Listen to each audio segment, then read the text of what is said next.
Hi there everyone, it's the guy from the Gamertag here, and today what I wanted to do is actually a video response to GetFlank's recent meta video. And the reason I wanted to do this, because I haven't actually done a video like this for quite a long time, is because the particular clip he showed in his video and his reasons for why that playstyle is frustrating are exactly what I feel about this game. The aspects that frustrate me and some of the operator balance issues that I really think are hurting the game. They aren't ruining the game, but they certainly contribute to a more frustrating gaming experience. Now, if any of you want to see it, perhaps a little bit of context behind it, the video link will be down in the description, so please feel free to go and see that video first. Now, the reason I feel that operators like Lion, Finka, Dokkaebi and Blitz are actually very difficult to deal with and very annoying to play against is that they quite often offer a lot of power to the player without having any risk associated with it. A lot of the older operators, if you want to use their gadget and gain the usefulness of their kit and actually have a big influence on the game, you have to put yourself in a vulnerable position. If you think about it, if you want to open a reinforced wall as thermite, you've got to be going through that animation of putting the breach charge on the wall. You can easily get taken out during that time, and what's more, a bandit could go on the other side and trick it and actually then get rid of your thermite charge. But in order for the bandit to stop you, he has to put himself in a vulnerable place where anyone who is near the room, or in fact above the room, could quite easily take him out during that animation. And that's one of the things these operators lack, is that bit of counterplay, that state of vulnerability for them to gain the power of their gadget. Now, old intel gathering operators required either good positioning, good map knowledge, or good gadget placement. And they all had a state of invulnerability. Pulse has to have his cardiac sensor out in front of him whenever he wants to use it. And he has to be close to the attackers to actually work out where they are. If someone finds him or an IQ locates him, he's going to be very vulnerable and he's going to struggle to retaliate. In order for Valkyrie to gain intelligence on the attackers, she has to have very good gadget placement, but also has to either have her or one of her teammates looking through the camera to actually get benefit from it, which means that she or her teammate is in a very vulnerable position. There's always that state of vulnerability if you really want to get the power of the gadget. Jackal is the same on attack. He has to be looking at the floor to scan the footprints to actually find where that defender is at that point. It provides a lot of information to his team, but it only acts on one defender, and what's more, the defender can actually use it to their advantage to bait attackers into a situation where the defender has the advantage. Especially if that defender is holding a shotgun, it's going to be very beneficial for them to bait the attackers into a close quarters engagement. But unfortunately, these four operators just don't have that state of vulnerability. For Lion, Dokkaebi and Finca, they could actually be stationary in their spawn. Their whole four other teammates could go into the map and get close to the objective. All they have to still do is just press the same button and they can still provide a lot of power to their team.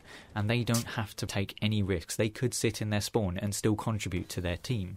This is why I really think these operators do need a little bit of a change. I just think it needs to have a risk associated with it to actually justify them being able to contribute that much power towards the attack. Now, to bring Dokkaebi in line with an operator like Jackal, I think her gadget should be changed so that she can only call defenders once she's actually hacked one of their phones. So much like at the moment where you want to gain access to the cameras, you have to stand there and hack one of the phones. I think you should not be able to call the defenders until you have done that. That means that she has to take a risk, or one of her teammates has to take a risk. She still provides a lot of power and utility to her team. However, there is a risk that if she gets taken out early, or her teammate gets taken out early, you have lost a very powerful piece of utility. There's that risk factor. She's still powerful, but she has to take a risk to be able to access that power. And I think that would make her a lot more balanced and a lot less annoying to deal with.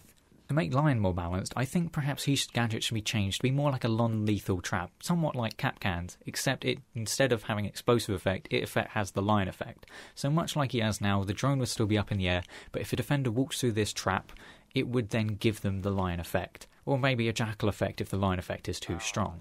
What this would now mean is that Lion has to know where he wants to put it. He has to think about exactly where he's going to place this to have the maximum effect. And whilst he's placing it, he's obviously putting himself in a position of vulnerability. If the defenders don't see him doing this, they don't catch him out, he's going to have access to this information only if he places it in a good place. It requires a lot more thought on the part of the Lion and a little bit more skill to actually gain good and useful information. It still allows him to be very powerful and contribute. If you're trying to go on flank watch, you're trying to make sure someone doesn't run out, it's a very useful bit of kit. But it also gives the defenders counterplay. They don't have to just stand still to be able to counter it. If they have a mute, or perhaps if they just see it on a doorway, they will be able to stop it. It gives them a little bit more of a chance to actually fight against this operator, rather than basically just being locked in place. Now, Blitz is another operator who I find very frustrating to play against, because if he charges at you head on, you kind of feel like you've lost that engagement entirely. Even if you manage to take him out before he can actually flash you and take you out, he's going to have made so much noise, and the engagement will have made so much noise that it's just attracted his entire team to your presence, and you're very quickly going to be taken out by his teammates. One of the biggest issues for me is that so much of his body is covered by sprinting that unless you are looking directly at him for the entire length of the engagement, it becomes very difficult for you to stop him closing the distance on you. But unfortunately, that very rarely happens in reality. Quite often for me, he rounds a corner and I wasn't quite ready for him, so he's able to take me out. Now yes, I should have probably had better game awareness, but this happens almost every time I'm up against a Blitz, and it's very difficult to actually win the engagement against them, because to take him out you have to shoot at his feet, where you can't really do much damage, but if he really wanted to, he could quickly flip his shield down and then shoot you with his pistol, and he can aim for the head. And what's more, even if you want to run away, he can quickly draw his pistol and shoot you from behind. It feels like there's very little situations where you're actually at an advantage against the Blitz. The Blitz almost always has an advantage if you can see each other. The only time you're really going to be able to take out a Blitz is if he's looking the other way, but then that's the same for any operator in the game.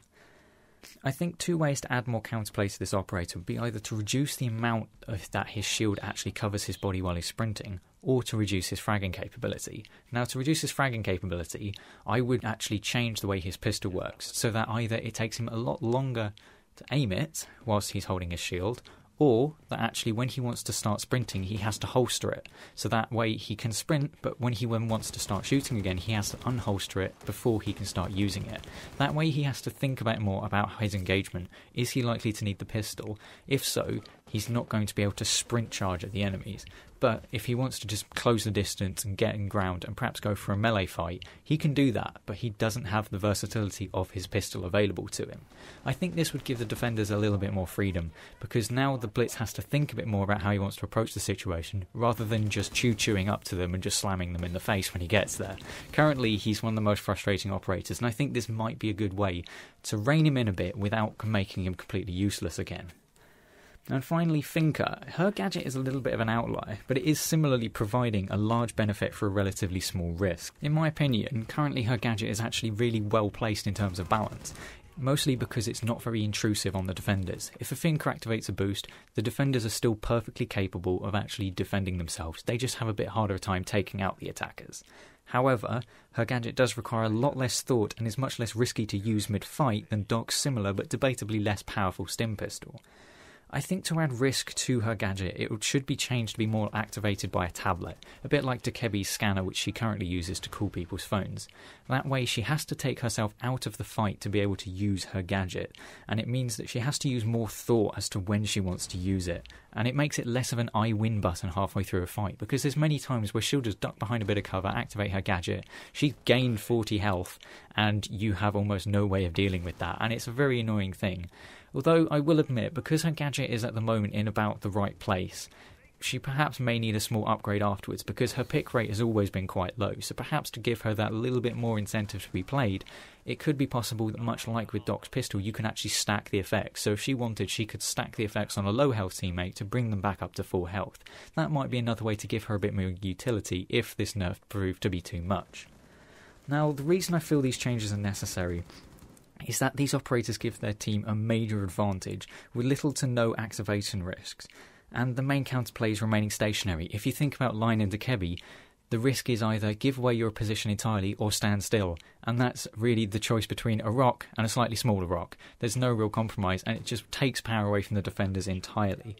And what's more, if you think about it, for the base game operators, the ones that came out when the game was initially released, what effect on the match does a bad player of any of those operators have? They might screw their own team over a little bit more than you, but you will barely notice the effect they have because they were not played correctly. However, if you come across a bad Dokkaebi or a bad Lion, you will still notice the effects because of how much power they bring, and that's why I think they need that risk element. Blitz is similar. A bad Blitz will actually usually put himself in a position where you can take him out. However, he is still a very oppressive character and still gives a large benefit to his team, even to lower skilled players. I myself am bad at shields, but I have been able to provide use to my team by playing him. Finca's probably the least offender of this because her gadget doesn't actually affect how the defenders play. They just make it harder for the defenders to take out the attackers. But I do think she still needs that risk element. She needs to take a little bit more thought as to when she wants to give that power to her team, rather than just being able to do it as a reactionary move. She has to think about it and pre-plan it, and it just means there's more strategy and it's a more tactical game. It's not this crazy one-button universal ability that really screws over the defending team. Counterplay is about empowering the defender, not making them choose between giving away their location to everyone or being unable to move or retaliate. And that is why I really hope these changes are made. Hopefully these actually are useful suggestions. If you have any of your own, please feel free to leave them in the comment section down below. I think we really need to get this discussion going, because currently the main discussion is that we don't like these operators, but I don't really hear too many solutions, so let's try and get something going. But I do hope you've enjoyed the video. This has been the guy from the Gamer Tag, and I'll see you on another video.